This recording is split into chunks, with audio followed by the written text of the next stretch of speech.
আসসালামু আলাইকুম।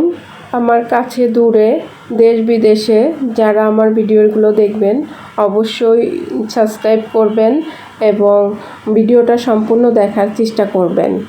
আমি রোজি কুকিং চ্যানেল থেকে আমি নতুন একটা ভিডিও নিয়ে আপনাদের মাঝে আসলাম। আজকে রান্না করব গরুর মাংস কষাটা। এই জন্য মাংসটা আমি ভালোভাবে পরিষ্কার করে নিয়েছি এবং পাতিলের মধ্যে দিয়ে দিলাম। তো পাতিলের মধ্যে দেওয়ার পরে এখানে দিয়ে দিলাম পেঁয়াজ এবং তেজপাতা 2 টুকরা ছিঁড়ে দিয়েছি। এরপরে দিয়ে দিলাম হচ্ছে লবঙ্গ, এলাচ, দারচিনি। তো এরপরে দিলাম হচ্ছে ধনে গুঁড়া। তারপরে দিয়ে দিব হচ্ছে হলুদ। আর এখানে দিয়ে দিব আমি হচ্ছে ব্লেন্ড করা যে মশলাগুলো করেছি সেইটাই পর্যায়ে দিয়ে দিয়েছি হচ্ছে লবণ।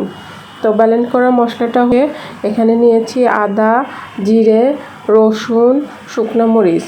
এগুলো সব কিছু একসাথে আমি ব্লেন্ড করে এখন মশলাটা এখানে দিয়ে দিলাম। এটা দেওয়ার পরে আমি এটা অনেকটা সময় নিয়ে হাত দিয়ে মাখিয়ে নেব।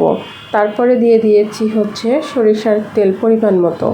তো দেওয়ার পরে আমি একটা হাতের সাহায্যে এটাকে সুন্দর করে 10 মিনিটের মতো মাখানোর পরে এটাকে কিছুক্ষণ রেখে দেব।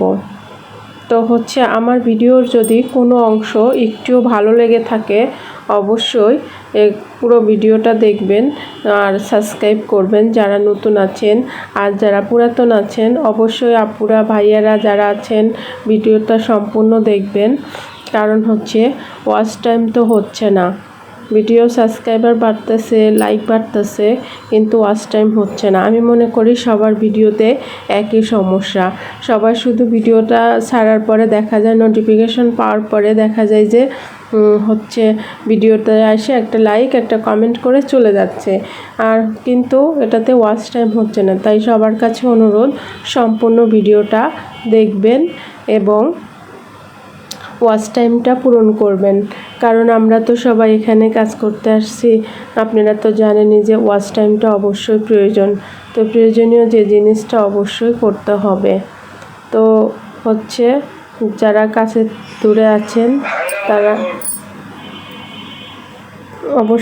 অবশ্যই আবারও বলছি আপনারা ওয়াচ টাইমটা পূরণ করে দিবেন। তো এ পর্যায়ে আমার মাংস কষানোটা শেষ হয়ে গিয়েছে। তো হচ্ছে রান্নাটা কেমন হলো সবাই কমেন্টে জানাবেন।